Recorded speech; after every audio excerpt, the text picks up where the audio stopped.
എന്നാങ്ങൾ നാളെ മാറ്റി ഒരുങ്ങി കോളേജിലേക്ക് വന്നു. ഇന്നവിടെ പ്രശ്നം ആബി സാർ തന്നെയാണ് വാപ്പ. സാറിന് കുറ്റം പറയാനൊന്നുമില്ല, ഒക്കെയോടെ കയ്യിലിരിപ്പിന് കിട്ടുന്ന എന്ന് പറഞ്ഞ് തുടങ്ങിക്കൊണ്ട് ഇന്ന് നടന്ന മുഴുവൻ കാര്യങ്ങളും വള്ളിപുള്ളി തെറ്റാതെ നമ്മുടെ സ്വീറ്റ് ബ്രദർ വാപ്പാനോട് പറഞ്ഞു കൊടുത്തു. അതൊക്കെ കേട്ട് രണ്ടാളും നമ്മളെ നോക്കി തലങ്ങും വിലങ്ങും ചിരിക്കുമ്പോഴാണ് നമ്മളെ ഉമ്മച്ചീന്റെ മാസ എൻട്രി. ഞാൻ അന്നേ പറഞ്ഞതാ ഈ മണ്ടൂസിനെ പഠിപ്പിക്കാനൊന്നും വിടണ്ടാന്ന്. 10ാം ക്ലാസ് കഴിഞ്ഞപ്പോൾ തന്നെ പഠിക്കാൻ പോക്ക് നിർത്തിക്കോളാൻ പറഞ്ഞതാ. അപ്പൊ ഉപ്പച്ചിക്ക് സങ്കടം, മോൾക്ക് പഠിക്കാൻ താല്പര്യമുണ്ട്, നമ്മളായിട്ട് അതൊക്കെ മുടക്കം വരുത്തണോന്ന്.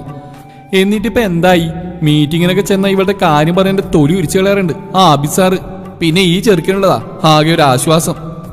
മതി ഇങ്ങനെ വലിച്ചു നടക്കാനാണെങ്കിൽ ഇനി കോളേജിൽ പോണ്ട, നിർത്തിക്കോ. നാളെ അമ്മായി ഒരു കൂട്ടരെ പറ്റി പറഞ്ഞിരുന്നില്ലേ, ഒരു നാളെ വരുന്നുണ്ട് അന്നെ കാണാൻ. ചെക്കനും വീട്ടുകാരൊക്കെ നല്ലതാണെന്നാ പറഞ്ഞു കേട്ട് ഒക്കെയും ശരിയായി വന്നാ നമുക്കതങ്ങ് ഉറപ്പിക്കാം. ഉമ്മച്ചി അത് പറഞ്ഞു തീരുന്നതിന് മുന്നേ എന്റെ അലർച്ച പുറത്തേക്ക് വന്നിരുന്നു. ഉമ്മച്ചി, ഈ അലറണ്ട, പറഞ്ഞത് അങ്ങോട്ട് അനുസരിച്ചാ മതി.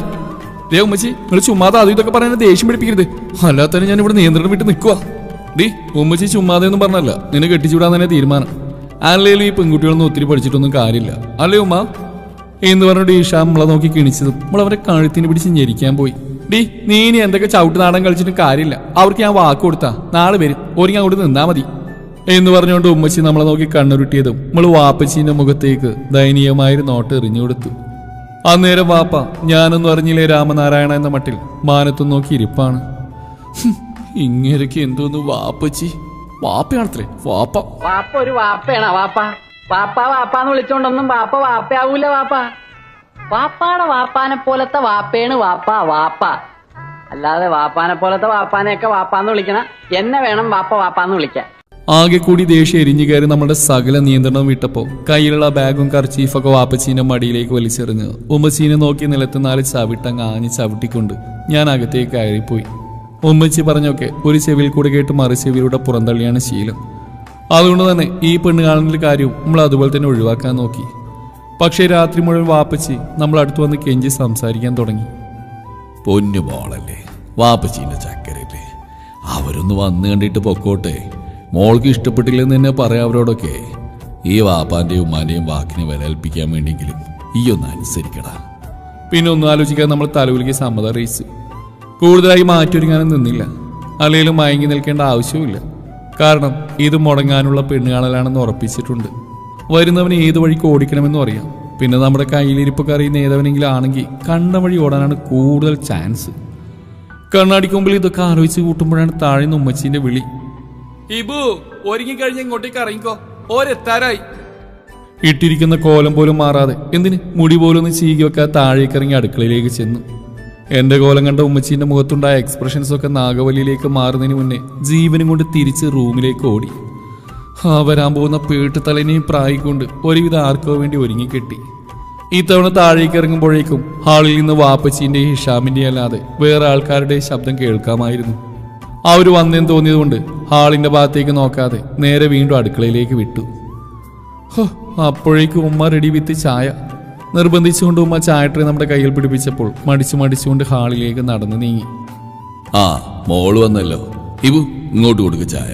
ഇതാണ് ചെറുക്കൻ, പിന്നെ ഇത് ഉപ്പയും ഉമ്മയും പെങ്ങളൊക്കെയാ. ഈ ചെറുക്കനെ ശരിക്കും നോയിക്കോ, പിന്നെ കണ്ടില്ല കേട്ടില്ല എന്നൊക്കെ പറയാൻ പാടില്ല എന്ന് പറഞ്ഞുകൊണ്ട് വാപ്പച്ചി ചിരിക്കുമ്പോഴും ഞാൻ തല ഉയർത്തി നോക്കിയതേയില്ല. വന്നിരിക്കുന്ന ഒരൊറ്റെണ്ണത്തിന്റെയും മുഖത്ത് നോക്കിയില്ല. എന്തൊക്കെയോ പറഞ്ഞ് പല്ലിറിമ്പിക്കൊണ്ട് വന്ന ചായയും അവൾ ടേബിൾ വെച്ച് ഒരൊറ്റ പോക്കായിരുന്നു അകത്തേക്ക്. ചെറുക്കനിങ്ങനെ ഡിഹിബു അണക്ക് ഇഷ്ടായില്ലേ? ദേവുമ്മ എനിക്കൊന്നും വേണ്ട മരങ്ങോണ്ണേ, അവനെ മറ്റോ എന്റെ തലയിൽ കെട്ടിവെക്കാനാണ് നിങ്ങളുടെ പരിപാടിയെങ്കിൽ എന്താ ഒന്നുമില്ല, ഈ സന്തോഷത്തോടെ ജീവിക്കും. പിന്നെ എന്റെ പൊന്നുമോളെ എനിക്ക് അറിഞ്ഞൂടെ, ഈ ഓന്റെ മുഖത്തേക്കൊന്ന് നോക്കിയോടി. ഇല്ല നോക്കിയില്ല, നോക്കേണ്ട ആവശ്യം എനിക്കില്ല എന്ന് പറഞ്ഞ് ഉമ്മയിൽ നിന്ന് മുഖം വെട്ടിച്ച് റൂമിലേക്ക് നടക്കാൻ ഒരുങ്ങിയതും നമ്മുടെ സ്വത്ത് വാപ്പച്ചി വീണ്ടും ഉമ്മക്ക് 8ന്റെ പണി തന്നു. ഇബാ ചെറുക്കൻ എന്നോട് സംസാരിക്കണമെന്ന്. അത് കേട്ടതും ഞാൻ ഉമ്മാനെ നോക്കി ദഹിപ്പിക്കാൻ തുടങ്ങി. ഉമ്മ മര്യാദക്ക് അവനോട് പറഞ്ഞ് ഇറങ്ങിപ്പോക്കോളാൻ, എനിക്കൊരു കുന്തവും സംസാരിക്കില്ല അവനോട്. പിന്നെ സംസാരിക്കണം പോലും, ഇവന്റെ ഉദ്ദേശം എന്താണെന്ന് എനിക്ക് നന്നായിട്ട് അറിയാം. ഇതുവന്റെയൊക്കെ 150ാമത്തെ പെണ്ണുകളായിരിക്കും. ഹിബു ഈ ഒന്ന് അടങ്ങ് പെണ്ണേ, അവൻ എന്താ സംസാരിക്കാനുള്ളതെന്ന് വെച്ചാൽ അതങ്ങ് സംസാരിച്ച് പൊക്കോട്ടെ, ബാക്കിയൊക്കെ പിന്നീട് തീരുമാനിക്കാം. ഈ ചെന്നേ മുറിയിലേക്ക് ചെന്നോ എന്നും പറഞ്ഞുകൊണ്ട് ഉമ്മ നമ്മളെ റൂമിലേക്ക് തള്ളി വിട്ടു. അമ്മാരും കൂടെ ഇങ്ങ് വരട്ടെ, കാണിച്ചു കൊടുക്കുന്നുണ്ട് ഈ ഹിബാരാണെന്ന് എന്നും മനസ്സിൽ കരുതി ഞാൻ ജനലിലൂടെ പുറത്തേക്ക് കണ്ണു നട്ട് നിന്നു. ഡോറ് തുറക്കുന്ന കരകരാ ശബ്ദത്തോടൊപ്പം പുറകിലൂടെ ആൾപ്പെരുമാറ്റം കേട്ടതും തിരിഞ്ഞിന്ന് അവന്റെ മോന്ത നോക്കി 4 വർത്താനം കൊണ്ട് കാശിയാലൊന്ന് കരുതി ചെയ്യുന്നു. അപ്പോഴാണ് വാപ്പച്ചി പറഞ്ഞത് ഓർമ്മ വന്നു. വന്നിട്ട് മുമ്പിൽ ഈ വാപ്പാനെ പേരുദോഷം കേൾപ്പിക്കലടാ ഹിബൂന്ന്. അതുകൊണ്ട് മാത്രം മൗനം പാലിച്ച് നിന്നു. ഏതായാലും ഇവിടെ വരെ വന്നല്ലേ, എന്താണെന്ന് വെച്ചാൽ പറഞ്ഞിട്ട് പോയിക്കോട്ടെ. ഓന്റെ പാട്ട മോന്തൊക്കെ നോക്കാതിരുന്നാൽ മതിയല്ലോ. 1 ചുമച്ച് 2 ചുമച്ച്. ചുമ, ജലദോഷം, തുമ്മൽ, കഫക്കെട്ട് ഏതുമാകട്ടെ കഫ് സിറപ്പ് എന്നും എപ്പോഴും.